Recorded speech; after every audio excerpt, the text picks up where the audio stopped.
Hi అండి, welcome to my healthy cooking. ఈ రోజు మన హెల్దీ కుకింగ్ లో రెస్టారెంట్ స్టైల్లో ఫ్రైడ్ రైస్ ఎలా చేస్తారో చూసేద్దాం. ముందుగా బాస్మతి రైస్ నైతే నేను ఇలా కొంచెం నెయ్యి వేసి వేయించేసుకొని 3 విజిల్లు వచ్చే వరకు కుక్కర్ లో పెట్టి ఫ్యాన్ కింద ఇలా చల్లార్చుకుంటున్నానండి. అది చల్లారే లోపు మనకు కావలసిన వెజిటేబుల్స్ అన్ని కట్ చేసుకుందాము. నేనైతే దీనికోసం baby corn, carrot, paneer, beans, పచ్చిమిర్చి, కాజు ఇవన్నీ కూడా సన్నగా తరిగి పెట్టుకున్నాను. వెల్లుల్లి ముక్కలు కూడా సన్నగా కట్ చేసుకోవాలి.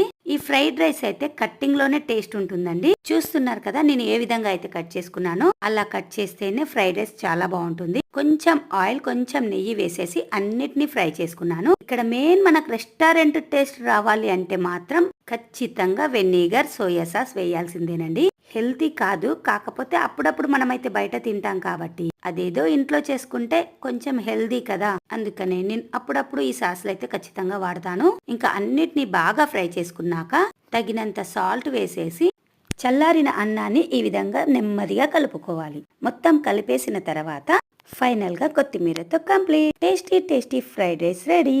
మరి నా వీడియో యూస్ఫుల్ అనిపిస్తే మాత్రం ప్లీజ్ లైక్ అండ్ సబ్స్క్రైబ్. ఇంకా స్కూల్ స్టార్ట్ అయ్యాయి కాబట్టి ఈజీ స్నాక్స్ ఎలా చేయాలో ఫుల్ వీడియో పెడతాను, చూసేయండి. Thank you.